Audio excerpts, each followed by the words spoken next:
so much heart disease. And like I said, my family's been impacted by that. And what did they find? The results from nearly 1.5 million people looked at indicate that fruit and vegetable intake is inversely associated with the risk of cardiovascular disease. So if I say that another way, the more fruits and vegetables a person is eating, the lower the risk of cardiovascular disease. What about cancer? We looked at the stats on cancer, right? It's alarming. But here was a review of 200 different studies showing a statistically significant protective effect of fruit and vegetable consumption for most types of cancer. Look at all the different types of cancer there. If you can't see it, it's esophagus, the oral cavity, the pancreas, the stomach, colorectal, bladder, female organs. A protective effect from fruits and vegetables. And then autoimmune. So when we're talking about autoimmune, it's basically a runaway inflammatory process going on in the body. And there are so many autoimmune disorders today. They continue to identify and name more and more all the time. But this study was a meta-analysis, which was where they looked at 83 different studies, and they found an inverse association between the intake of fruits and vegetables and inflammatory biomarkers. So again, the more fruits and vegetables a person is intaking, the lower the risk of inflammation, which can lead to this autoimmune. And then diabetes. Again, inverse association between diabetes and fruit and vegetable intake. So that kind of stuff got me excited, because I'm like, all right, now this is something I can work with. This is something I can get excited about to help people create change. And why is it though? What is it about fruits and vegetables? Why have our parents and grandparents told us to eat them? Why do they make us feel so good? I needed to know the why. I had to go deeper so that I would actually create lasting change. And it comes down to two things: a process called oxidative stress and another process called inflammation. So let's go back to oxidative stress, but these two work hand in hand. If you've got oxidative stress going on, it's going to lead to inflammation. Inflammation is going to lead to oxidative stress. You know what combats against both of these things? Antioxidants from fruits and vegetables. So the oxidative stress process in the body is like when you cut an apple and it starts to turn brown. And I always tell people, if you're cutting your apples and they're not turning brown, that might not be a real apple. So don't eat that one, okay? But it's like normal cells in our body.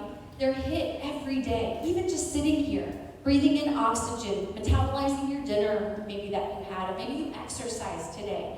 That's a good form of oxidative stress, but environmental toxins that we're taking in or being exposed to.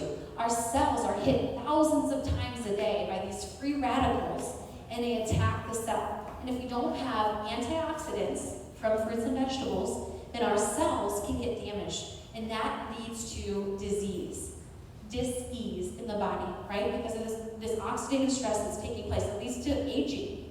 The beautiful thing about this, though, there's something we can do about it. It's a normal process, it's going to happen, but there's something we can do about it. The food that we eat can either really put the pedal to the metal and create more of this, or it can pull the lever back and protect and repair our body and slow this process down. Same with inflammation. Look at how inflammation is the root cause of all kinds of different diseases, dis-ease going on in the body. Cardiovascular, neurological, cancer, bone and joint, diabetic complications, metabolic disorders, pulmonary, autoimmune, inflammation in the body. Allowed to run rampant is causing these things.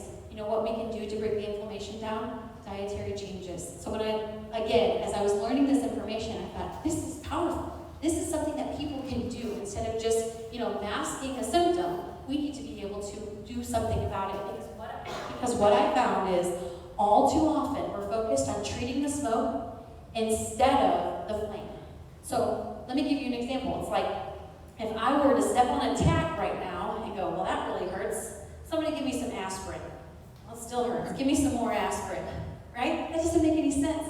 The solution is find the tack and take it out, right? When we have these processes going on in our body, what we see is the smoke, that's the symptoms. But what we need to do is get to the root cause. Find the flame that's burning and do what we can to put it out. And it's possible. It is possible. It's just that we don't have the education and awareness out there.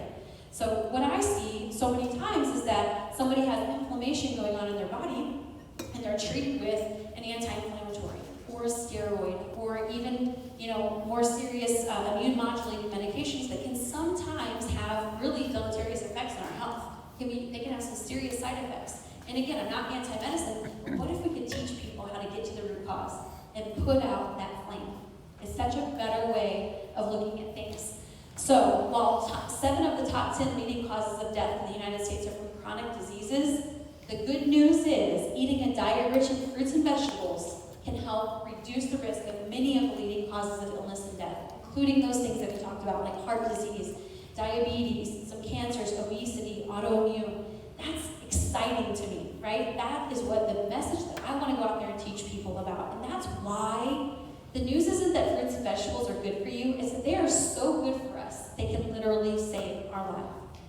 I got so excited when I saw Tufts University a couple years ago put this out, back in 2019. Their headline was, "Why Nutrition Policy Should Be a National Priority for Doctors." I was like, yes, that's the kind of message we need out there. Prescribing fruits and vegetables, if they could subsidize them and prescribe fruits and vegetables, it could save $100 billion in medical costs. $100 billion. You heard me right. Yes, a huge wow. We could prevent millions of cases of chronic diseases. And why? Again, because the world's best pharmacy is our internal pharmacy. We were made by our Creator with this amazing internal pharmacy. You know, your body is doing amazing things for you outside of your awareness. Your body could be fighting off blood clots right now. Your body could be killing cancer cells. You know our bodies do that all the time. Doing so many amazing things for us. There are some things, though, a few caveats to make this internal pharmacy work at its best. And like I said, it's things like making sure we're drinking enough water, making sure we're resting well at night, making sure we're getting physical activity. You hear, I've heard some people say, try to sweat every day. Wouldn't it be great? Sweat every day. Our body is amazing the way our liver and can go through this phase 1 and phase 2 detox, but you gotta get it out. So try to sweat every day. And most importantly, the nutrition that we eat. To get our internal pharmacy to work really well, we need to be giving it the nutrients that we need. An example of this, and you see over here, is these beautiful berries and grapes. They contain plant compounds called anthocyanins. They're flavonoids, okay? And here's an example of how they work in your own internal pharmacy. When you give your body the food that it needs, it activates your internal pharmacy, and it actually relaxes your blood vessels, lowering blood pressure. How fascinating is that? That is beautiful for heart health.